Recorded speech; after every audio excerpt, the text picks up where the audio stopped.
Welcome to the Building Web3 podcast. Today, I have my good friend, Banksy. He is the CEO and founder of Xion.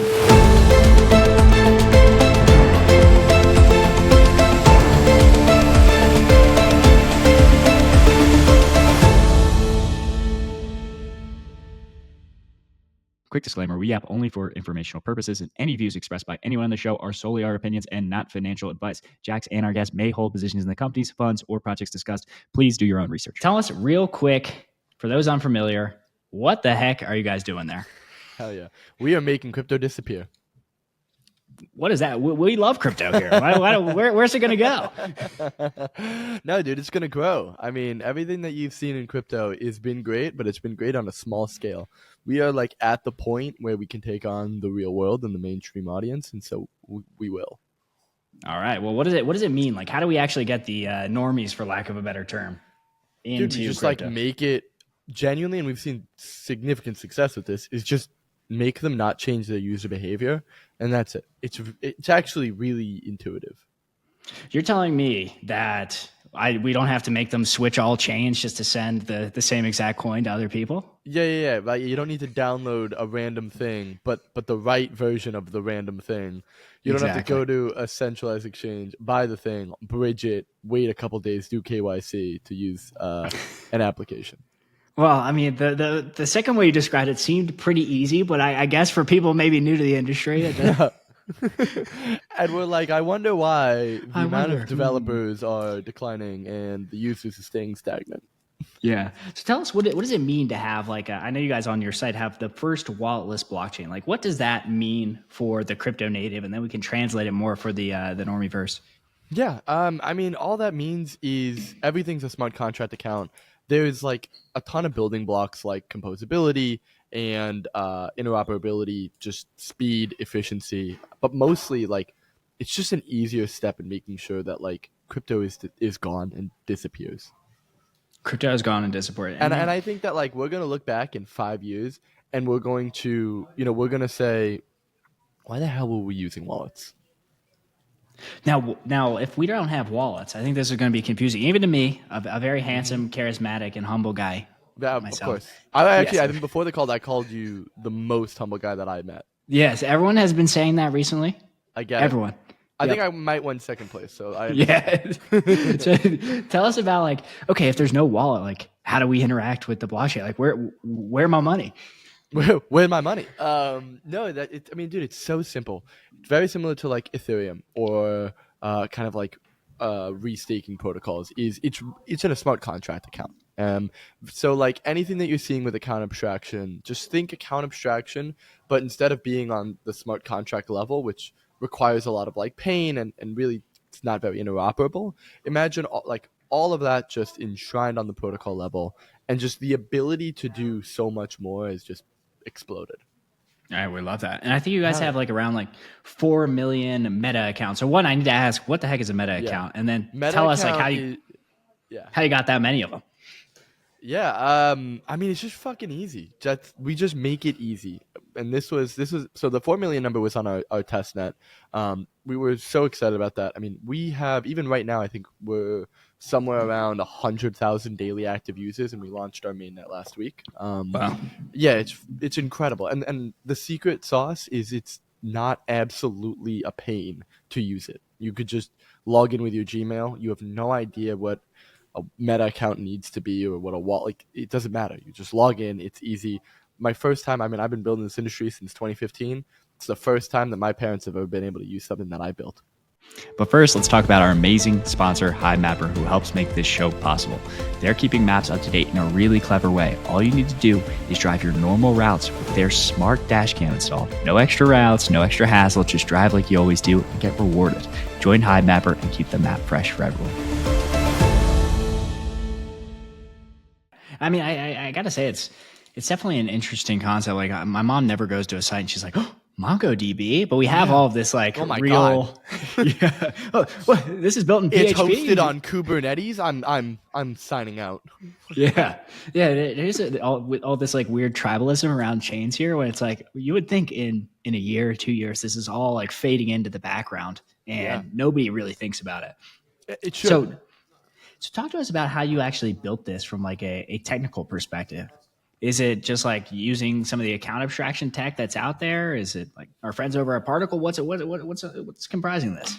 Yeah, I mean, a lot of it is it's probably quite similar. So there's a lot Yeah. of different aspects to it, but I think at the core of it, it's just, I mean, it's Tendermint consensus that we fucked with a lot, and effectively one of the main things was that rather than just only having EOA sign it, smart contracts account can sign it, a transaction. Yes, And then EOA is externally externally owned owned account. account. Gosh, yeah, That's just like it's been that's like the jargony word for wallet.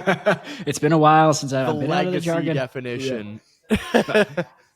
So now that we have like, easier ways to interact with the blockchain, what do you feel like this opens up? Like, do we feel like blockchain is something that's just gonna fade into the background and like, yeah, like of course, like, stable coin transactions are going to be easy in the future. Like, what do you think this really does when, blockchain is accessible? I mean, dude, literally today, we just announced that Uber is using a project called EarnOS, which is built on Xion.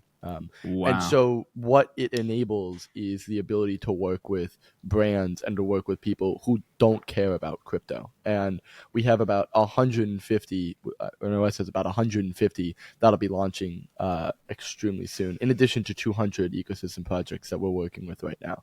So the proof is just there, and the ability is seen in kind of the scope that you have. Now, talk to us a little bit about like the Uber example. So back in the day, people used to always be back in the day. People used to always be like, blockchain is a solution in search of a problem. Like, what kind of real world problems are we solving for like an Uber or some of these like more, we'll call them legacy partners? Yeah, I mean, there's going to be many different examples of Uber using blockchain. Like, there's not going to be a, hey Uber, take crypto. It's just not going to exist, because that's just solutionism at its finest, right? Like, you're trying to plug crypto into Uber instead of like trying to solve an actual problem. So this project EarnOS, for example, they solve the problem of customer acquisition, and they solve it really, really well. So what launched today, super, super interesting, is as an Uber user, or maybe you don't have to be an Uber user, but you can connect your Lyft, your Grab, your Go, and like other different ride sharing apps. And if you're a user of these other platforms, you actually entered into a sweepstakes to win money from Uber. And this is just kind of like one of the first examples, and we can get into the intricacies of ZK-TLS and effectively how this works. But we've never been able to do this before, where we allow Web2 companies to kind of vampire attack each other. And then additionally, being able to do this on a global level, because the hardest thing in the world really is to get an American bank account. So if you're trying to do anything that's not Lyft, who cares, right? Because you can't really send $5 to everyone in the world. Mm-hmm. So yeah, let's walk through how this works. So we've got multiple kind of like ride sharing apps, maybe multiple like food gig work apps, and they're all now sharing some kind of rewards pool. How's it essentially work? No. They're going to pay you to effectively. I mean, this is going to be the most direct form of advertising in the world. And I'll give you like another example that's possible. Imagine you're Robinhood, right? And you want to get like, you want to get some traders from like, I don't know, eToro or something like that. Sure. Right. Imagine if every time that you are an eToro user, and Robinhood, obviously you're a big trader, you trade a lot of money, you trade it on their main competitor. Imagine how much they would pay you to just swap. And now we can say, hey, actually, I can prove that I'm an eToro user without actually showing it. And imagine how much you as a person are now worth for Robinhood, and the amount of money that they would be willing to pay based off of that. So it's almost like an advertising use case that we've kind of got here. So EarnOS is an advertising use case, correct? Very interesting. It's quite funny because like I feel like I talk to a lot of people in crypto. I'm a big ads guy, and most people in crypto. Speaking of, this is sponsored by HiMapper. Go to bluechew.com. Blue Chew. If you're listening, please support the pod. We're big fans. I think. I don't know, but I'm always curious because like I feel like most crypto companies actually aren't interested in the advertising landscape. One, because they probably haven't had access to it, and two, because like they're very like tech nerdy, so they probably have never done much marketing in the past. Mm-hmm. And brother, dude, I mean, you have to think of what crypto spend is. It's spending $200,000 on a terrible event at ETH Denver and then never running an ad and being like, well, we got our shitty merch out. That's success to me. And it's like for the 5 products that exist in this industry, it's like, it's the same users. Yeah, it's also very funny. Like, and if anyone wants me to speak at ETH Denver, I am available. Yeah, me too, you'll by go the to everyone, please book us both on the same panel. You'll go to these things, you'll walk by, there'll be like 3 people in the audience and somebody talking. And I'm sure like they got some great PR out of it. But yeah, like, oh yeah, the photos ETH look Denver. Great. The photos are great. Like put it on the website. In a microphone, looking like I'm preaching gospel, and there's like 2 people in the audience. Exactly. One of them is taking the photo. Yeah, the other is my mom. Yeah, forever supportive. Who is still paid to be there. Yeah, stable coins only. She apparently doesn't want my token, which is sad. I don't have a token, by the way. People, I don't have a token. Please do not buy anything. Yeah, do your own research. Talk to us a little bit about some of these. So we've got the chain abstraction. What other kind of features are we seeing here? It seems like you can integrate with multiple ecosystems. Yeah. I mean, that's one of the really exciting things about us as well. Is like we are not a competitive chain. You know, for us, the only thing that we want is to make crypto disappear. We want products to be able to be used. And we understand that, you know, the future of crypto in my mind is going to be a lot of chains. And so people are going to inevitably end up specializing. People are inevitably going to end up like kind of having their niche, and the ability for, you know, it's very difficult to pick a niche but also be siloed. Like it just doesn't really work. And so the need for interoperability will be there, and we allow that. And we've already done amazing work with Injective and Sui and BNB Chain and Solana and AVAX and like pretty much every other L1. And a lot of it, I mean, it's really, really exciting, you know, but it's also extremely necessary because I think you've seen this kind of tribalism for so long. It's really refreshing to just kind of be able to not exist in that world. Unfortunately, there are no fucking products in this industry. Yeah, I often say there's like 4 areas of product market fit. I think we actually just got the 4th. It's like, for me, it's stable coins, DeFi, maybe you could throw RWA in there. Now AI with having wallets, and then Deepin. Yeah. Love my sponsor, HiveMapper, by the way. Great people. Shout out to HiveMapper. Shout out to HiveMapper. And now, my one question is, you know, we've had a lot of people come on here talk about chain abstraction. Do the chains want to be abstracted? Because if I'm Solana, I'm like, I'm the big dog. I got all this liquidity. F all the other chains. I ain't abstracted. Like, do they actually want to have like multiple integration points? Like, if I'm AWS, right? Like, do I really want to hook into BigQuery? Like, truthfully, well, you have to understand that it's inevitable. I mean, it's funny the example that you gave, because back in 2020, Solana was the guys going up against Ethereum who was saying, well, why would I want any connectivity? I got the liquidity. I got this, right? So to answer your question, it's they need to. It's not a want. It's they need to. Otherwise, Solana will exist. That's true. I guess you can't just like pick up the the bridge. You're I mean, it's shut like, down wormhole. Shut down. Yeah. What are you gonna do? Hack them again? I'm just kidding. That's a joke. They're not sponsored. Please. We would love wormhole sponsorship. We love wormhole. Yeah. Although they're not pursuing Gateway, I guess. So talk to. So you guys have got the chain abstraction. You've worked with all of these different ecosystems. So is, for people that are unfamiliar, is it like I log on, I'm gonna like deposit my funds on your chain, and then I just have like, you know? No, I want you to be able to use a credit card. Like, I mean, it really is. You know, it really just is going to be very product specific, as it should be, right? Like, if the next Spotify wants to come on, the only thing they should really charge for is like the subscription, right? In which case you use your credit card. You know, and if you want to distribute funds, that's maybe like how you kind of do the on and off ramp, right? You know, I think the thing that I try to avoid is like that video game currency kind of aspect of like top up. I hate the top up method. I try to avoid it as much as possible. But the ability to just kind of have digital assets, like if you're trying to take on Ticketmaster, that thing's not a fucking NFT, it's a ticket. Like, that's all that we need to know. Use your credit card, be able to make money, like have the artist be properly compensated, and then that's it. That's it. Everything doesn't have to be an NFT, you're saying? No, who fucking cares if it's fungible? Well, this is devastating news for many of our listeners. Probably not, but But talk to us a little bit I about hope not. I I'm hope so not. over No. this.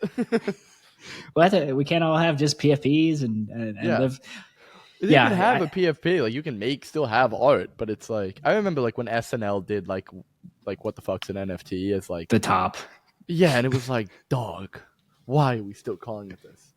Yeah, I mean, I gotta say, I was pretty impressed by that whole adoption curve. Like 2020 was such a, or maybe that's 2021, such a weird year. But I'm quite curious because like you're one of the few guys I've talked about aside from our friends at DPIN and all our AI friends. You're talking about like real world use cases. When I talk with most crypto companies, they ain't talking about acquisition or marketing or any of these kinds of things. Like it seems like you have a pretty big vision for where crypto will slot in kind of the real world. What do you feel like it will be? Is it like Uber's using it for rewards? Is it all different companies? Is BlackRock all on chain? Dude, I mean, it's like you try asking that question about the internet, right? Like, how's the internet gonna work? It's like the people who are like, "What's gonna win, DeFi or gaming?" And it's like that's the stupidest question I've ever heard in my They'll life. all win. Yeah, it's like what wins, J.P. Morgan or Blizzard? It's what? What are you talking about? That's so dumb. And I think we're just at an early point in the industry where that hasn't been understood yet. But it's that exact same thing where I mean the industry, dude, it's so small Tiny. and it's just tiny and it's so insular. And we understand that to get out of that, we need to break something because it's just been circular for the last at least 3 to 4 years. So should we go on the street and maybe try to get people on chain? Like, do you Yeah, well, think that's you gotta go $50 and you gotta Sir, would you like to be on chain? okay, for listeners that are unfamiliar or possibly not chronically online? I was Jesse gonna Pollock say you have to from be me. so chronically online to get that. That was crazy. Yeah, hey, we explained it a little bit. So Jesse was going around. He got a bunch of heat for it. I actually thought it was one of the greatest marketing moves I ever saw. It's like either way, you're talking about Jesse. Like, Oh, dude, I was thinking about that. Like that, it's so brilliant. Like I think that like obviously like the way that we want to talk about it, and it's funny. You look at like their mission statement, and I love Base. Like I think Base does a Yeah. really good job, and honestly, like very inspirational of how we want to build our ecosystem. I have the genuine utmost respect for them, and I love what they're doing, and I love what they're doing without a token. Is it amazing that it's a centralized institution and completely going against the ethos of crypto? I mean, that's not for me to decide. Yeah. However, um, where was I? Like you talk about their like even the mission statement, which is like to bring the world on chain, and it's just like for a normal person that doesn't make any sense. Yeah. Like why? And I hate that, and I think it's part of the issue, which is like, no, I'm not trying to bring the world on chain. That is not what I'm trying to do. I'm trying to change the concept of ownership in a digital era. Whether that's on chain, whether that's not, it doesn't matter. Like that's the why is not the how, and I think that gets way too confused in this industry, and just a proof point of solutionism at its finest. Yeah, I also think maybe I'm the worst crypto person ever because I think most like people don't care about decentralization and they probably don't care about getting on chain. It's like what does it actually solve for them? So it's like until we find the big problems to solve, it's like all right, stable coins, boom, solve the Boom. big problem. All right, wallets for AI agents. All right, they couldn't just go into Chase Bank and be like, oh, I'd like to open a bank account, please. Like imagine an agent with like a giant mustache and a top hat. Yeah. But maybe. But you never know. You never know. Maybe they come in the humanoid form. Now, one thing you've been particularly adept at, of course, is like founder-led marketing and like being very vocal out on the timeline. We actually just had our good friend Mert, great beard, Oh, hell awesome yeah. hair. Best hair in the industry. Best hair in the industry. I think he should open a hair salon. And I think he jokes about that a lot, which is actually quite funny. What do you think is the role of like founders being out there, like kind of championing their company? I feel like back in the day, everyone was kind of anonymous, and I feel like I was we're kind of seeing anonymous. the death of that. I mean, I go by Banksy, right? That's true. I see used you. but I think it's different, right? Like I think there's like a public anonymous, and then just like a in like behind the scenes anon. Where like I was still, and the reason I have this mic right here is because I used to like take these I'm sorry, I'm playing with my Flipper Zero. I used to have wear a mask and would still take like these interviews, right? And even on stage I would take this. I mean, this is back, you're talking 2020, 2021, not when everyone then wore a mask. And I think like you're seeing the next level of it with like Smokey the Bearer from Barachain wearing like the themed masks, and I love that. I love that more than anything. I'm so happy that that's the case because you have like these like you have the sense of mystery and like awe and like storytelling, but now mixed with like this very public facing persona. And I think that there's a difference between like anonymity and then like pure silence. Like there's a lot of crypto founders who don't want to do a lot of talking. They don't want to be on the panels. They don't want to be on the podcast, and they just kind of want to like take the back seat, which is totally fine. But I think that that's just, I think that you used to have this era, and you saw it a while ago when, like, if you ever look at that meme of like McDonald's and Pepsi being like, wag me friend, like brands used to be the point of personality and character, and then that just got like really, really saturated, right?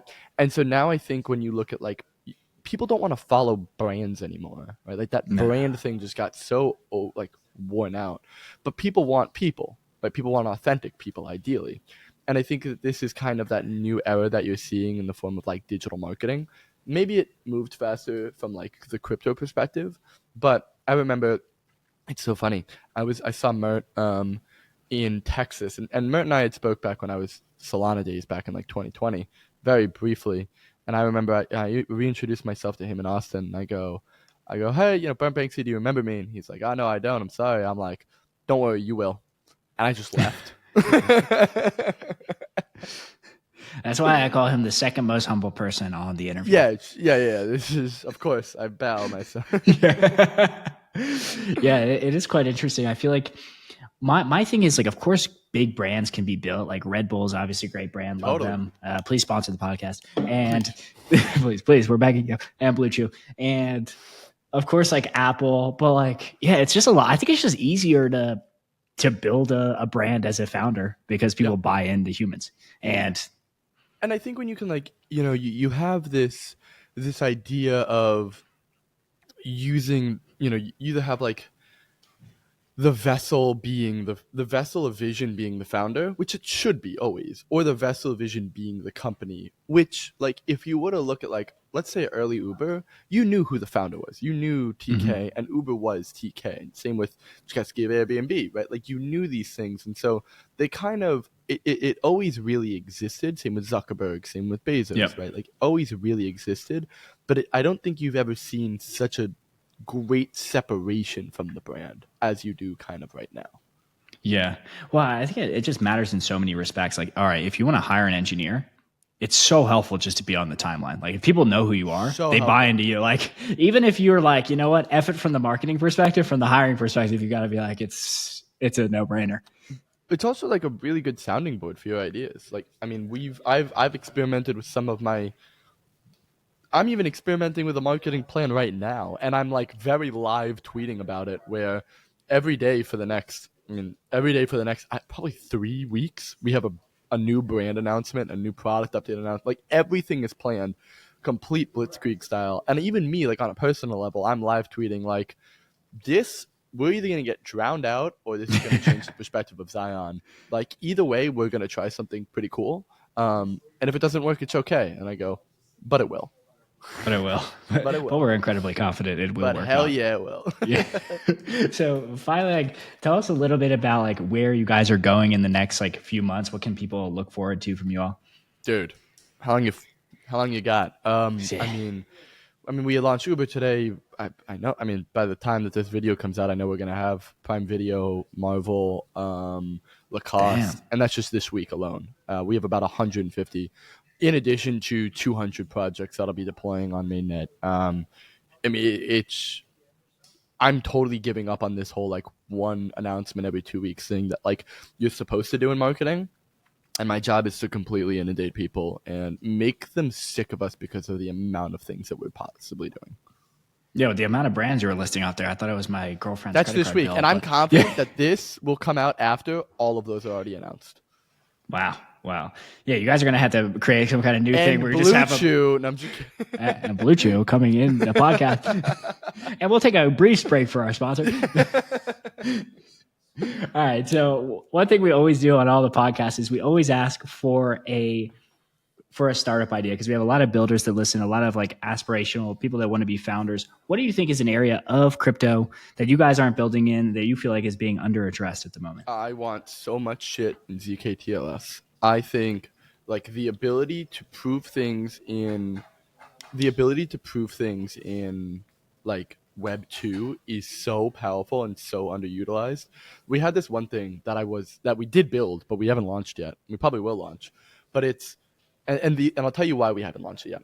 But effectively, if you can, you ZK upload your passport, so nothing stored anywhere, and you you admit to an unsolved crime in the local Seattle area, and you can verifiably prove that it was you who did the crime, sent the email, sent the passport, got arrested. We then give you an NFT. And the only reason that didn't go live is because I hate the word NFT. But I think that there's so much fun things that you can do with something like that. It's not like I want to do, I mean, so many things that I want to do, but I need something larger than an NFT. Like, I need a reason for you to admit to a local crime in the local Seattle area. That's like a badge. I'm working on that. Like, it's we're coming out of an era of NFTs, which was defined by NFTs, and I think you saw this with like a Mirror Protocol, which is like all of these articles are an NFT. And then you realize 3 years later, why the fuck are all these articles an NFT? Like, no, I don't want to mint this. For what? Yeah, I remember, no shade to this company, but they're like, yeah, just put all your podcasts on chain. I put like one on chain. I'm like, yeah, I'm probably never going to do that again. Yeah, for what? What's the point? I mean, unless it's like an actual podcast thing where you can get better distribution or monetary rewards, that would be like the only reason. Otherwise, doing things. But even then, like, you're just hooking the rewards. It's like, this is like the marketing 101 for like crypto. It's like, they don't care. You're just paying them to care. They don't care.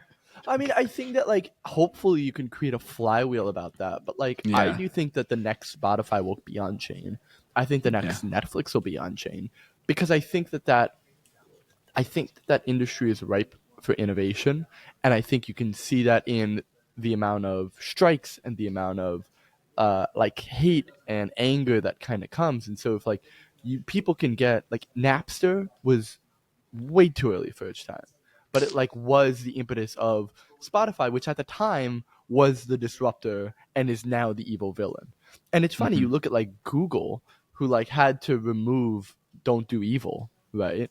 Yeah. And it's like that was what we were gonna put in our kind of rule book, which was like, just be evil. I mean, you could just be evil. Guys, we're at the Building Web3 podcast. We're hoping to become so affluent that we can be evil. Be evil. Be evil. I got the thumb. Yeah, the thumbs. I got to figure out how to turn that feature off. So for people just listening to the podcast. Let's go. Let's do this. I know this will work. Come on. Oh, I don't even think they have a heart. So bad. Dude, they got a heart? So Riverside has built in all of these silly features that if you do a thumbs up, like we were interviewing Kane from Infinex, and I guess he just like naturally holds his hands in like a thumbs up way, and it just kept coming back up. And I was like, I don't know how to turn it off, Kane. I'm sorry. The best is I'll just be like talking to someone, and I'll be like listing off things to do, and then balloons will come up. Balloons will come up. You're like, is it your birthday? You're like, no, please stop. No, especially if I'm like upset about something, and it's like this happened, and then balloons happen. It's just like, and the thing is, like, I've worked at these massive tech companies, Google. I'm a very smart person. Everyone knows that. And it's like, this had to go through crazy amounts of like sign-offs. So they're like, you know what? We got to put in the thumbs up and the explosion. We got to put that in. People need. That's what they need. No, this took like a product review document. Like, they interview people too. A lot went into it. So finally, where can people learn more about you and what you're building? People love to connect with our beautiful guests. Yes. Absolutely. I mean, really heavy emphasis on beautiful guests. I gotta be honest. I actually don't say beautiful guests for every single podcast. Oh, my heart. Thank you, man. I appreciate that. A beautiful host. Come to the Xion Twitter. I mean, we're gonna be having a ton of announcements, ton of great shit. Honestly, just check the news. We'll be there. Other than that, Xion.burnt.com or just burnt.com, and follow us. All right, perfect. Well, let's continue building the future of on-chain.